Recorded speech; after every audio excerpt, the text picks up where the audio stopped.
ایک علاقے میں بادشاہ منتخب کرنے کا بہت عجیب رواج تھا۔ لوگ ہر سال کے پہلے دن اپنا بادشاہ بدل لیتے تھے۔ سال کے آخری دن جو بھی سب سے پہلے ملک کے حدود میں داخل ہوتا تو اسے نیا بادشاہ منتخب کر لیتے اور موجودہ بادشاہ کو علاقۂ غیر یعنی ایک ایسی جگہ چھوڑ آتے جہاں صرف سانپ بچھو تھے اور کھانے پینے کے لیے کچھ بھی نہ تھا۔ اگر وہ سانپ بچھوؤں سے کسی نہ کسی طرح اپنے آپ کو بچا لیتا تو بھوک اور پیاس سے مر جاتا۔ کتنے ہی بادشاہ ایسے ہی ایک سال کی بادشاہی کے بعد اس علاقۂ غیر میں جا کر مر کھپ گئے۔ اس دفعہ شہر میں داخل ہونے والا نوجوان کسی دور دراز کے علاقے کا لگ رہا تھا۔ سب لوگوں نے آگے بڑھ کر اسے مبارکباد دی اور اسے بتایا کہ آپ کو اس ملک کا بادشاہ چن لیا گیا ہے اور اسے بڑے اعزاز کے ساتھ محل میں لے گئے۔ وہ حیران بھی ہوا اور بہت خوش بھی ہوا۔ تخت پر بیٹھتے ہی اس نے پوچھا کہ مجھ سے پہلا بادشاہ کہاں گیا؟ تو درباریوں نے اسے ملک کا قانون بتایا کہ ہر بادشاہ کو سال کے بعد جنگل میں چھوڑ دیا جاتا ہے اور نیا بادشاہ چن لیا جاتا ہے۔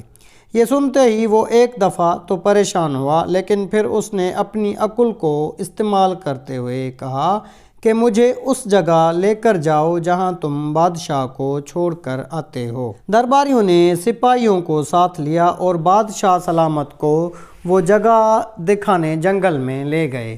بادشاہ نے اچھی طرح اس جگہ کا جائزہ لیا اور واپس آ گیا۔ اگلے دن اس نے سب سے پہلا حکم یہ دیا کہ محل سے علاقۂ غیر تک ایک سرسبز اور شاداب راستہ بنایا جائے اور اس جگہ کے بیچوں بیچ ایک ایسی رہائش تعمیر کی جائے جس میں ہر قسم کی سہولت ہو اور اس کے ارد گرد خوبصورت باغ لگائے جائیں۔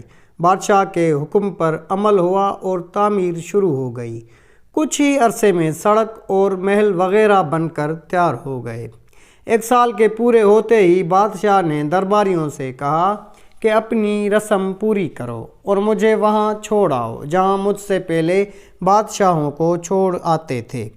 درباریوں نے کہا بادشاہ سلامت، اس سال یہ رسم ختم ہو گئی کیونکہ ہمیں ایک عقل مند بادشاہ مل گیا ہے۔ وہاں تو ہم ان بیوقوف بادشاہوں کو چھوڑ کر آتے تھے جو ایک سال کی بادشاہی کے مزے میں باقی زندگی کو بھول جاتے اور اپنے لیے کوئی انتظام نہ کرتے، لیکن آپ نے عقل مندی کا مظاہرہ کیا کہ آنے والے وقت کا خیال رکھا اور عمدہ بندوبست فرما لیا۔ ہمیں ایسے ہی عقل مند بادشاہ کی ضرورت تھی۔ اب آپ آرام سے ساری زندگی ہم پر حکومت کریں۔ اس انوکھے ملک کا نام دنیا ہے۔ وہ نیا بادشاہ میں اور آپ ہیں اور علاقہ غیر ہماری قبر ہے۔ تو اب آپ خود فیصلہ کر لیجئے کہ کچھ دن بعد ہمیں بھی یہ دنیا والے ایک ایسی جگہ چھوڑ آئیں گے تو کیا ہم نے عقل مندی کا مظاہرہ کرتے ہوئے وہاں اپنا محل اور باغات تیار کر لیے ہیں، یا بیوقوف بن کر اسی چند روزہ زندگی کے مزوں میں لگے ہوئے ہیں اور دنیاوی زندگی کی ایک مخصوص مدت شاہی انداز سے گزار کر ضائع کر رہے ہیں؟ ذرا سوچئے کہ آج ہمارے پاس ابھی بھی کرنے کے لیے بہت کچھ ہے، لیکن ایک وقت ایسا آئے گا پھر پچھتانے کی مہلت بھی نہیں ملے گی۔ اللہ ہم سب کو اپنی آخرت کی تیاری خوب سچی فکر کرنے کی ہمت اور توفیق عطا فرمائے۔ آمین ثم آمین۔